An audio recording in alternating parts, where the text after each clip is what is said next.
The bipartisan infrastructure package moving another step forward. The Senate voted to advance the $1 trillion infrastructure package Saturday. This comes as Senate Democrats unveil a $3.5 trillion budget resolution. Gas prices have surged to a new 7-year high, and while some experts predict they'll come down soon, others expect more pain at the pump if crude oil prices rise. And rising debate around Apple's announcement to scan all iPhones in the U.S. for images of child abuse. Privacy advocates warn that in the wrong hands, the technology could be used as a surveillance tool on a much broader range of targets. Tune in to Deep Dive as we explore these topics and more.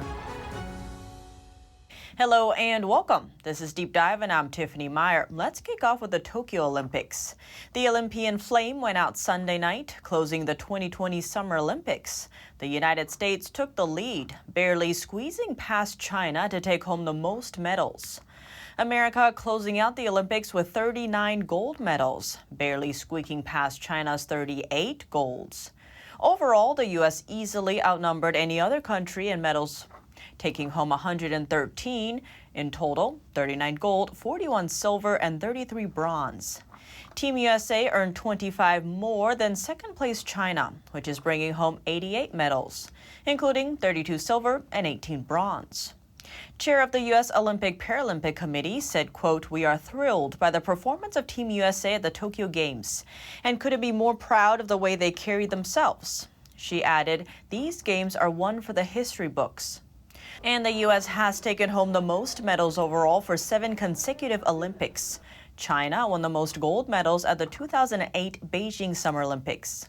Now let's look at some numbers. At a whopping $15.4 billion, this makes the Tokyo Olympics the most expensive Summer Olympics on record. Now, speaking of massive numbers, the Senate voted to advance the $1 trillion infrastructure package Saturday. That's in another rare weekend session. The Senate voted to advance the $1 trillion infrastructure package. They voted 68 to 29 to end debate on the package. The vote came after an impassioned plea from Senate Majority Leader Chuck Schumer. We can get this done the easy way or the hard way. It's in either case, the Senate will stay in session until we finish our work. It's up to my Republican colleagues how long it takes. Senators agreed to limit debate on the legislation, which represents the biggest investment in decades in America's physical infrastructure, including roads, bridges, airports, and waterways. Democrats needed at least 10 Republican votes. They got 18. The chamber's top Republican, Mitch McConnell, also signaled support for the bill. I hope senators can work together in a bipartisan way to get more amendments up and continue improving this important bill. Our colleagues on both sides deserve to be heard. Monday is filled with floor speeches on the deal. Republican Senators Pat Toomey and Cynthia Lummis said they want to use unanimous consent for an amendment to the massive infrastructure bill. The amendment centers on regulating digital assets by requiring brokers to report their transactions. Unanimous consent is used to speed up the process of getting legislation through the Senate. We're going to make a unanimous consent request. This will be the first time on this bill that I'm aware of where we have had bipartisan Treasury support and both of the lead negotiators all on the bill. So I certainly hope that given the near universal acknowledgement that there is a problem and the fact that we have a bipartisan solution, that enables us to get the vote that we want. According to Toomey, Senate Majority Leader Chuck Schumer said he wouldn't block a unanimous consent request for the amendment. But if any senator decides to oppose the measure, it will not be included in the final bill. The final Senate vote is expected early Tuesday morning. Then the Senate will shift their attention to the $3.5 trillion budget resolution. It's the second part of this 2-track budget reconciliation package to advance the White House's sweeping economic agenda. House Speaker Nancy Pelosi says the House won't take up the bill until that part is done. She called it, quote, to build not only the physical infrastructure, but the personal infrastructure. As to the $3.5 trillion budget reconciliation proposal, the summary includes that it will invest in families, climate, healthcare, and infrastructure and jobs. This budget resolution is the first step. It will head to committees to write and start drafting the reconciliation bill. Senate Majority Leader Chuck Schumer said in a letter to members of the Democratic caucus that the Senate will, quote, immediately consider the budget resolution with reconciliation instructions after the passage of the $1.2 trillion bipartisan infrastructure package. Schumer went on to say, as you know, earlier this year, I proposed that the Senate work on two tracks to enact a bipartisan infrastructure bill and a budget reconciliation bill to make historic investments in American jobs, American families, and the fight against climate change. He noted that instructions for reconciliation had been carefully coordinated with House Speaker Nancy Pelosi and Representative John Yarmuth, who's the chairman of the House Budget Committee. Under the measure, federal resources would go into top Democratic priorities over the next decade. Those include more money for health care, education, family services, and environmental programs and tax breaks for families. Much of the brunt of that will be paid for with tax increases on wealthier Americans and corporations. The resolution calls for creating free pre-K for 3- and 4-year-olds and 2 years of free community college, as well as extending tax breaks for children and some low-income workers. It's also for establishing paid family and sick leave. Medicare coverage would be expanded to cover dental, hearing, and vision benefits. And spending would also increase for housing, home health care, and job training. And new resources would go to efforts encouraging a faster transition to green energy. The budget also calls for giving legal status to millions of people living in the United States illegally. And in a step aimed at winning support from moderate Democrats, spending money to strengthen border security. Notably absent from the resolution are plans for raising the debt ceiling, a measure that would give the federal government more room to spend under a recently reimposed debt gap.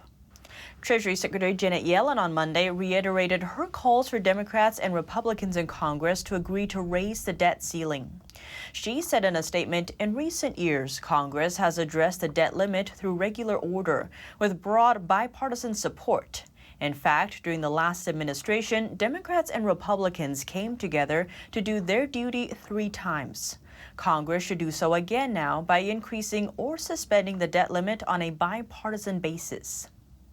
Now, amid the debate around trillions of dollars, gas prices have surged to a new 7-year high. Last week, the national average for a gallon of regular gas rose to $3.16. AAA says it expects gas prices to remain elevated at least through the beginning of August. A spokesperson says Americans are paying an average of 15 cents more to fill up since the beginning of May. She says August could see even higher gas prices if crude oil prices increase. Oil prices rose more than 1%. But gains were capped because of fresh virus lockdown restrictions that also threaten the recovery of global energy demand. And while prices rise at the pump, there's rising debate around Apple's latest announcement. Apple announced on Thursday they are going to scan all iPhones in the U.S. for images of child abuse. The company's software will try to match photos from Apple devices to those on a database from the National Center for Missing and Exploited Children. If enough photos are flagged, an Apple review team will disable the user's account and alert authorities. But Apple isn't about to scan all photos on the phone. The tech giant said the system will scan to find abuse material when it is stored in iCloud photos. But privacy advocates have called the system, quote, an infrastructure for surveillance and censorship. Apple says its system does not scan personal photos. It only searches for images that match those in the child abuse database. People who think their accounts were wrongly flagged can file an appeal, but some are for it. John Clark is the president and CEO of the National Center for Missing and Exploited Children. He applauds the plan and calls it a game changer for protecting children. And Senator Richard Blumenthal tweeted out, Apple's plans to combat child sexual exploitation are a welcome, innovative, and bold step. And a cryptography professor at Johns Hopkins University, Matthew Green, tweeted out, this sort of tool can be a boon for finding child pornography in people's phones. But imagine what it could do in the hands of an authoritarian government. Apple says the technology is part of a child protection program that it plans to expand. They say it will roll out with the next operating system update later this month. And before we end, it's National Book Lovers Day. People are advised to put away their smartphones for the day and pick up a good book instead. although an ebook would definitely count.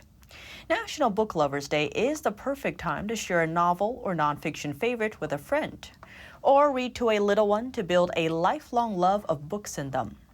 Those reading along are encouraged to post pictures of their favorite book or reading nook on social media using the hashtag National Book Lovers Day.